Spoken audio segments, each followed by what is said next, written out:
complete this worksheet on your own, pausing the video and complete each question, and then coming back to the video and checking your work. So for the do first, take 4 minutes to work on your own. So for now, pause the video and then come back to check. Okay, now let's check. So the question says solve for P, then graph each inequality. Step 1 for solving is to simplify both sides. The left side is simplified, but the right side is not. We're going to simplify the right side by distributing the 2. Remember, distributing means multiplication. We're going to multiply 2 times P, which is negative 2P. And then we're going to multiply 2 times 7, which is positive 14. All right, now step 2, now that both sides are simplified, is to use inverse operations to move all the P's to one side. I'm choosing to move the variable P to the left side. So I'm doing that by adding 2 because it's negative and the opposite is positive. I'm going to add 2. So negative 2 plus 2 cancels. So that'll be 6P plus 2P equals 8P.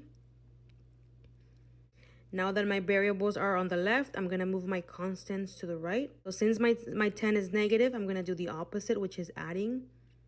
I'm going to add the 10. Negative 10 plus 10 is 0, so it cancels.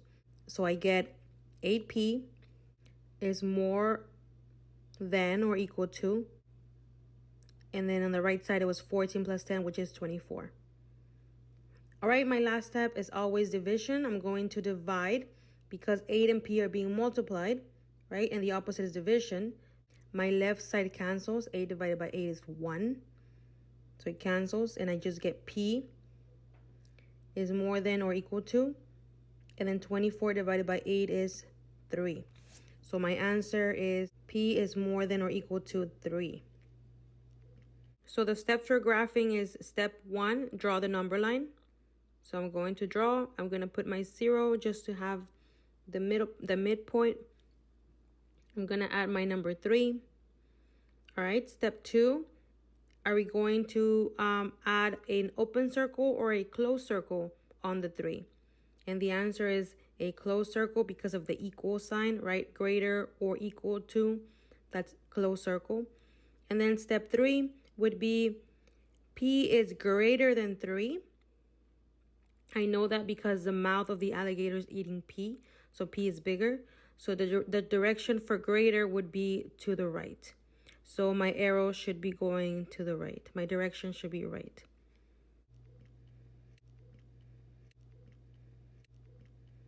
Let's work on the next example.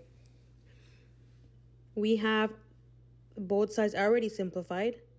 So I'm just going to move my variables to the left, just like I did on the first example. I'm going to combine 3P with 8P. So since 8P is positive, I'm going to do the opposite, which is subtract. So I'm going to subtract 8 minus 8, it cancels. 8P minus 8P equals negative 5P is less than 15. So now the last step would be to divide by negative 5, right? Because negative 5 and P are multiplying, and the opposite is division. So when I divide by negative 5, my 5's cancel. So now I get P. And because I divided by a negative number, my sign is going to flip. So it's going to be reversed. So I have P is more than, and then 15 divided by 5 is negative 3.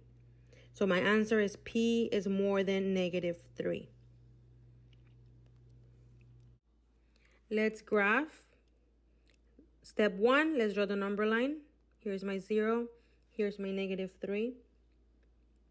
Step 2, am I going to put an open circle or a closed circle on negative 3?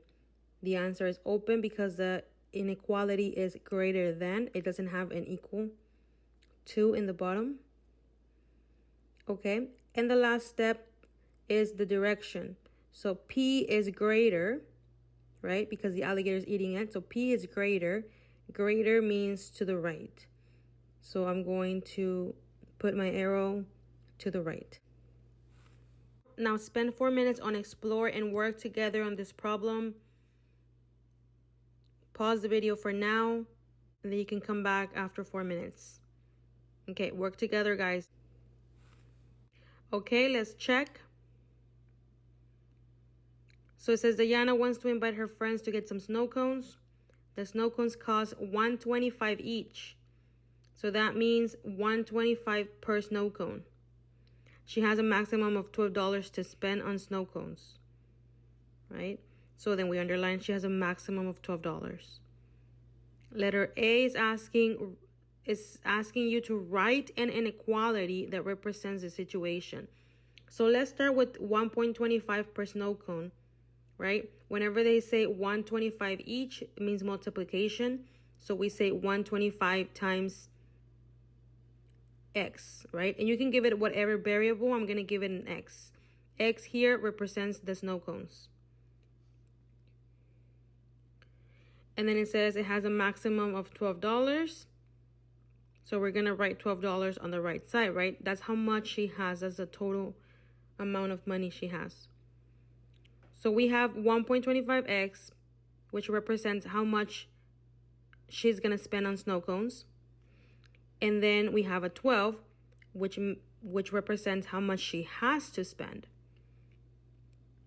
So then that means that how much she's going to pay has to be less than the amount that she has, right? Or it can be exactly the amount that she has. So we say she has to spend less or equal to the $12, right? But she can't spend no more. So here you go. This is the inequality. That's the answer for letter A. Letter B. How many snow cones can Diana purchase? To find out how many snow cones she can buy with the $12, we're going to solve this inequality. So let's write it out. 1.25x is less than or equal to 12. And we're solving for x, right? The number of snow cones she can afford is x. So we're solving for x, and the way to get rid of 1.25, since 1.25 and x are multiplying, we do the opposite. It's division. We're going to divide. Whatever we do on one side, we have to do to the other. Okay, 125 over 125 equals 1, so it cancels. So we get x is less than or equal to 12 divided by 1.25. If we put it in decimals, it gives us 9.6. So that means x is less than or equal to 9.6. And that's how many snow cones we can get. That means that Diana can buy 9 snow cones or less. Okay, let's continue to the practice section. Take 4 minutes on your own to practice. So pause the video for now. Come back after 4 minutes. Okay, let's check. So the first problem says solve for h. So I'm going to solve for h. I want to get rid of b first, since b and h are multiplying, right? We know this because when letters are next to each other, they're being multiplied. The opposite is division. So I'm going to divide. Whatever we do to one side, we do to the other. Okay, so the b's cancel, and I get on the left side v over b equals, we have 1/3 left and an h left. So let's write that. Okay, to get rid of 1/3, I'm going to multiply times the reciprocal, which is 3 over 1, right? We're going to get the fraction and we're going to flip it. So we're going to multiply 1/3 times 3 over 1. Whatever we do to one side, we do to the other. The 3 on the top cancels with the 3 on the bottom, and the 1 on the top cancels with the 1 in the bottom. So on the left side, we have 3 times v equals 3v, and in the bottom, we have 1 times b equals 1b. Equal to, and we have an h left. And that's it. That's our answer. You can also say 3v over b equals h, because remember that 1 in the bottom is invisible since it doesn't make a difference when we multiply. Right? Either or can be our answer. Let's go to the second problem. We're solving for r. So the way to get rid of 2 pi, since 2 pi is together with r, they're being multiplied, the opposite is division. I'm going to divide on both sides. The right side 2 and 2 cancel, pi and pi cancel. So we are left with c over 2 pi equals r. And we're done. That's the answer. We solved for r. On the third problem, we're going to solve for h. So I'm going to get rid of b first. Again, b and h are being multiplied. The opposite is division. So I'm going to divide both sides by b. My b's cancel on the right side. On the left, I have a over b equals, on the right, 1/2 h.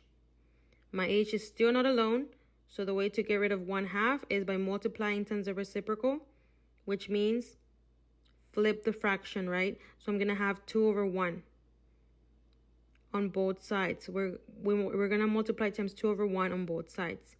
On the right side, my 2 on top cancels with the 2 in the bottom. My 1 on top cancels with the 1 on the bottom. On the left, I have 2 times a is 2a over 1 times b is 1b equals h. We're done.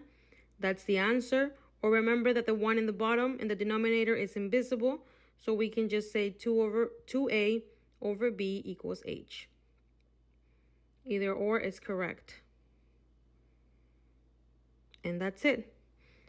All right, on the next problem, it says solve for p. I'm going to just write it here because you can't see it.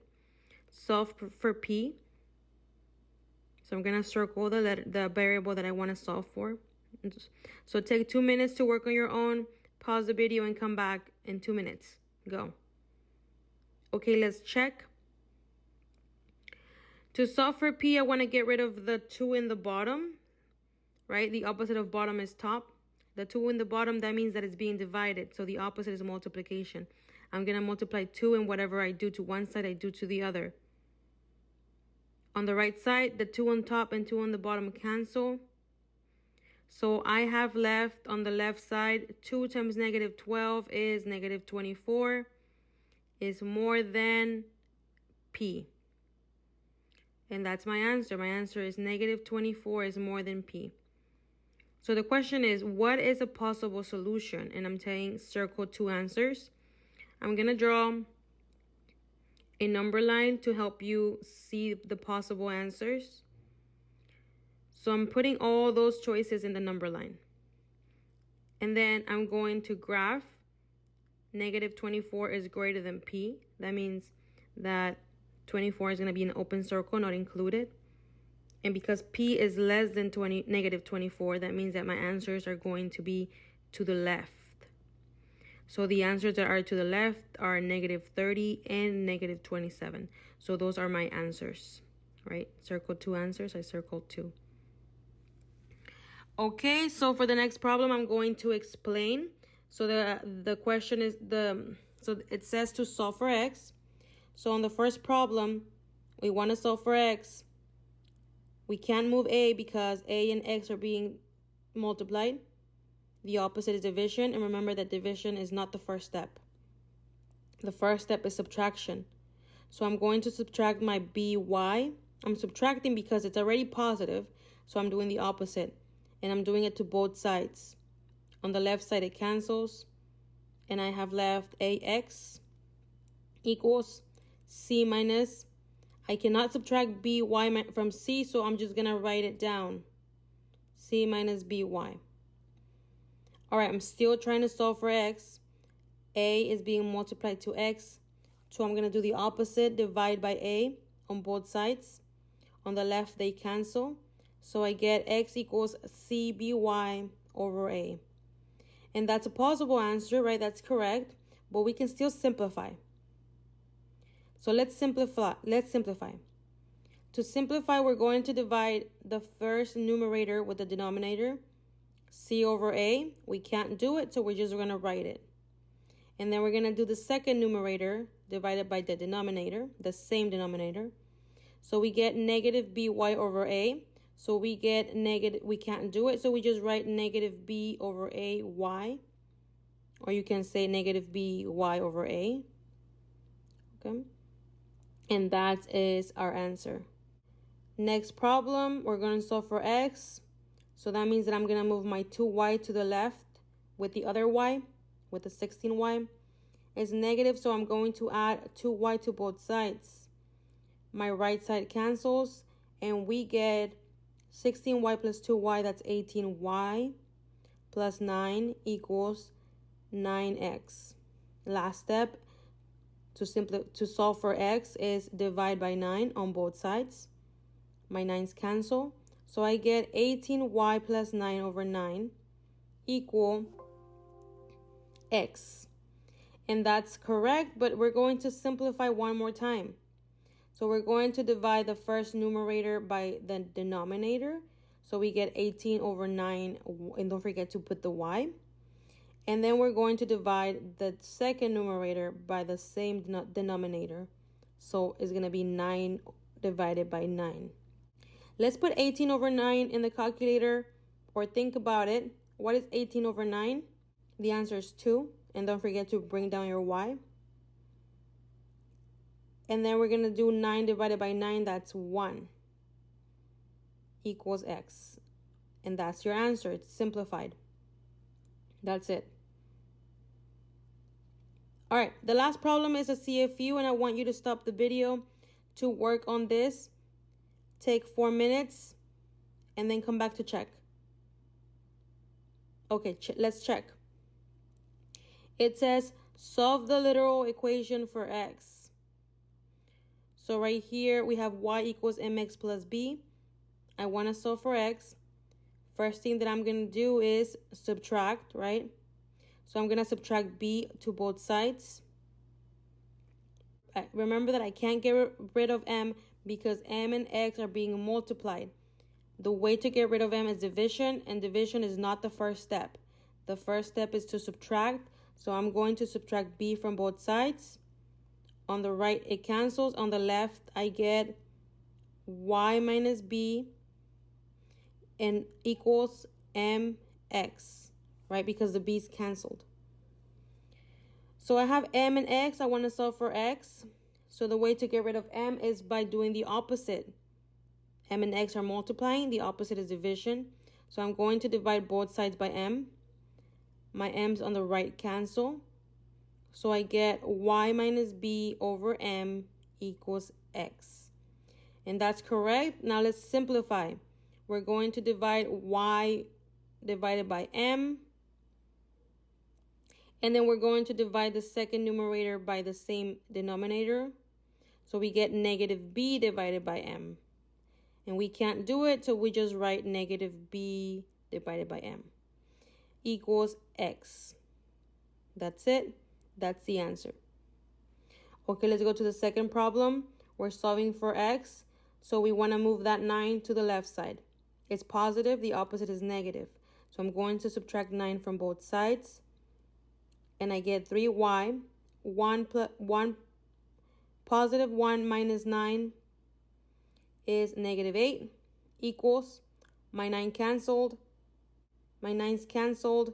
So now I just have 4x. Okay, 4x. I want to get rid of 4 by dividing. So I'm going to divide both sides by 4. And I get 3y minus 8 over 4 equals x. That's correct. Let's simplify. Let's do numerator by divided by denominator. So we do 3y divided by 4. So we get 3 over 4y. And then let's do the second numerator divided by denominator. So we get negative 8 divided by 4 equals x. Let's put those numbers in the calculator and see if we can simplify one more time.